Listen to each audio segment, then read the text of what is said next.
Hello sir, good evening po. Mubit po. Mubit. Apo, andito na ako sir. Apo. Sa Adarade ko lang po.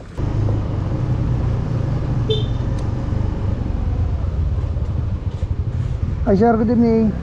Sir Roel po. Oo kuya. Sir. Ay kuya, pwede bang cancel mo na lang? Kasi yung kapatid ko nandyan na dumating. Sa kanya na lang ako sasakay. Cancel? Ay sir, kasi kaya ang layo ng pick up ko sir, 2 kilometer ko. Tumawag ako sa inyo kanina, sasabi nyo willing to wait 2 kayo eh. Eh oo nga, yun naman problema. Dumating kasi yung kapatid ko. Nag-chat siya sa akin, nandito naman siya matapit. Eh alam naman sa'yo ko sumakay, nandyan na nga yung kapatid ko. Paktay tayo dyan sir. O kaya nga, Ano yan, ang layo ng pick up ko sir. cancel mo na lang kuya. Kasi syempre nandyan na yung kapatid ko. At gagawin ko, nandyan na kapatid ko, malapit na eh. Ang bihirang buhay to. Eh sir, kanina kausap ko yung kanina sir eh. Sabi ko, willing to wait. Sabi niya willing to wait. Tapos kapakancel niya sir. Hindi naman po pwede yung gano'n sir. Eh kaya nga, hindi ko naman na-expect na ganun mangyayari. Bigla siya nag-chat. Nandyan na malapit na eh. Alam naman sa'yo ako sumakay, nandyan na yung kapatid ko. Syempre sa kanya na ako sasakay. Eh, pwede naman yun sir. Kaso babayaran niyo yung gas ko. Ba't ako magbabayad?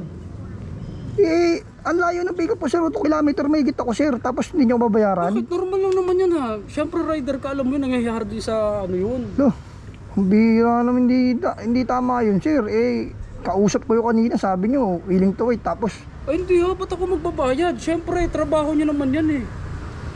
Di ba? Normal lang naman yun, nangyayari talaga yun. Syempre, alam naman nandiyan yung kapatid ko, syempre ako sasakay, di ba?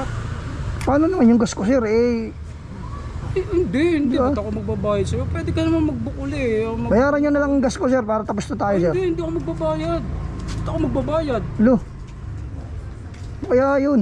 Grabe Hindi naman ako kayo sir. magbabayad. Alalahanin mo yung pangalan mo, nasa akin, tsaka yung plate number ng motor mo. Grabe naman kayo. Pwede kita reklamo sa Nagtatrabaho office ako ng mo. maayos sir eh. Eh kaya nga, ba't ako magbabayad? Normal lang naman yun eh, di mag-book ka uli. Marami namang sasakay dyan eh. Hindi, ang inaano ko nga sir, ang layo nga ako ng pick up ko sir. Kausap ko yung kanina, sabi niyo willing to wait kayo. Normal lang naman yung kuya. Siyempre nangyayari naman talaga sa ano yun, bilang isang rider. Alam mo rin naman yun eh. Loh, Hindi naman natin na-expect na ganun. Nangyayari talaga yun. Alam mo, magbayad ako, hindi pa naman ako sumasakay sa'yo eh. Di ba? yun nga yung problema nga sir, kahit hindi kayo sumasakay, eh pinuntahan ko na kayo eh. Hindi ako magbabayad, siyempre. Di naman ako sumakay sa'yo, ba't ako magbabayad? Talagang Hindi ko tabuhay pwede ko. yun. Magbabayad ako. Ano yun? Huwag na kayo magbubok sir sa susunod pag ganun. Para kayong ano, nakakaloko eh. Loko-loko.